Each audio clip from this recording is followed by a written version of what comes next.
జరుగుతున్నవి but మీకవి ఆ టైంలో మీకు స్ఫురించింది అంటే ఇలా జరుగుతోంది అన్నది మీరు ప్రతి అడుగున మీరు గమనిస్తూ వచ్చారు. అంటే అదొక సామూహిక కృషి అండి. భావజాల ఉత్పత్తి అనేది అటు జయశంకర్ గారు ఉపన్యాసాలు, విద్యాసాగర్ రావు గారు నీళ్ల గురించి చెప్తున్నటువంటి విషయాలు, కేసీఆర్ గారు చెప్తున్నటువంటి విషయాలు, కవులు రచయితలు రాస్తున్న విషయాలు, కె శ్రీనివాస్ గారు చాలా అద్భుతమైన వ్యాసాలు రాశారు ఈ భావజాల నిర్మాణంలో. ముఖ్యంగా సాహిత్య కోణంలో ఆయన చాలా అద్భుతమైన వ్యాసాలు రాశారు. అట్లా వేణుగోపాల్ గారు ఇవన్నీ చదవటం, మనకు మనం తర్కించుకోవటం, మన అబ్జర్వేషన్స్ ఇవన్నీ మిక్స్ అయిపోయి ఒక ఉపన్యాసంగా అది పరిణమించింది. బట్ బేసిక్గా ఒక రచయిత అవ్వడం వల్ల, అలాగే రచనలు రకరకాల మంది రచనలు చదవటం వల్ల మీకు భాష మీద బేసిక్ ఇన్ఫ్లుయెన్స్ ఎవరిది ఎక్కువ ఉండేది? ఎందుకంటే మీరు మాట్లాడుతుంటే మీరు తెలంగాణ మాట్లాడుతున్నట్టు ఉండదు, ఎక్కువగా నార్మల్ తెలుగు మాట్లాడతారు మీరు. తెలంగాణ యాస కానీ ఆ భాష కానీ మీలో కనిపించదు. మీరు సిద్దిపేటకు చెందినవారు పైగా, ఎందుకలా? మాది మొదటి నుంచి కూడా సాహిత్య వాతావరణం ఉన్నటువంటి కుటుంబం. మా నాయన దేశపతి గోపాలకృష్ణ ఆయన మంచి కవిత్వం రాసేవాడు. అట్లనే మా మేనమామ ఆల్ ఇండియా రేడియోలో ఉమాపతి బాలాంజనేయ శర్మ అని ఆయన అనౌన్సర్.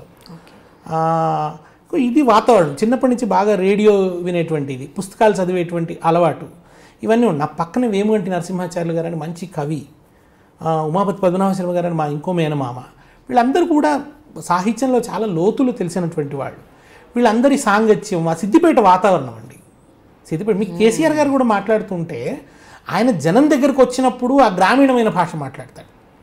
కానీ మామూలు మీకు టీవీలలో ఇంకెక్కడో మాట్లాడుతున్నప్పుడు ఆయన డిక్షన్ చూడండి, ఒక రాజకీయ గరిమ అంటారు. గరిమ అనేటువంటి పదాన్ని ఆయన ఈజీగా స్విచ్ ఆఫ్ అవుతుంటారు కదా. కనుక రెండు భాషలు మనం మాట్లాడతాం. కానీ సమస్య ఎక్కడొచ్చింది అని అంటే ఏదో ఆ క్రియాంతాలు ఉన్నాయనుకోండి, చేశాడు వచ్చాడు ఇట్లాంటివి ఉన్నాయనుకోండి, ఇవి మనం కొని తెచ్చుకున్నవి. ఈ నాళ్ళ సాంగత్యంలో ఎక్కడో ఒక ఇన్ఫీరియారిటీ ఆవహించి వాటిని కొని తెచ్చుకొని వాటిని వాడడం మొదలుపెట్టినాం అన్నమాట. ఈ ఉద్యమం చేసింది ఏంటంటే వాటిని పరిహరించడం మొదలుపెట్టాం. మిగతా భాష అంతా తెలుగు కాకుండా ఎక్కడవుతుంది? ఏదో క్రియాంతాలు కొన్ని పదాలు, ఇప్పుడు నూనె అనాలి నూనె అనడం మొదలుపెట్టారు, నొప్పి అనాలి నెప్పి అనడం మొదలుపెట్టినారు, దయ్యం అనాలి దెయ్యం అనడం మొదలుపెట్టినారు, దేవుడు దేముడయ్యాడు, చెవుడు చెముడయింది. ఇవన్నీ పత్రికలలో వాడుతున్నారు.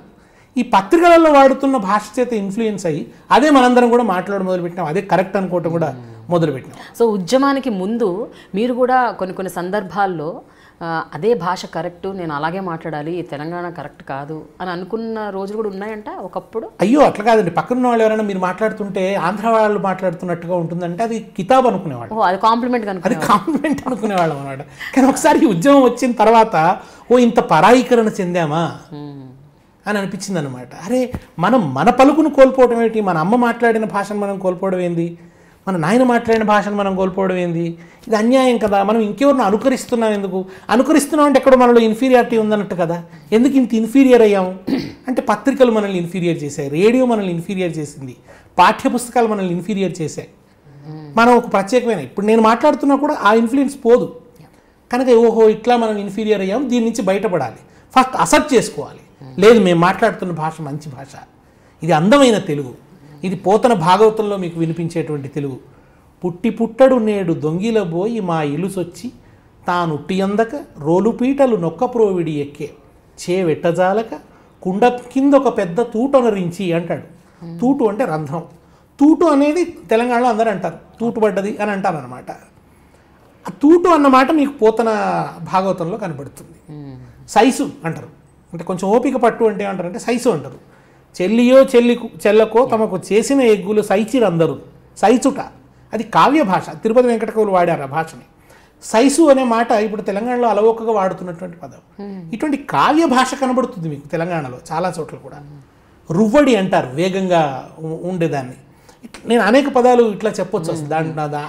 For more videos subscribe to iDream. iDream ను సబ్స్క్రైబ్ చేయండి. And loads of fun entertainment and content.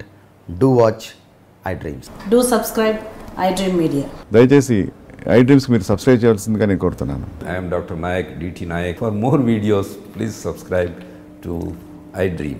Please subscribe iDream News. Please subscribe iDream. Please subscribe iDreams. మీరు చూస్తున్నారు iDream News.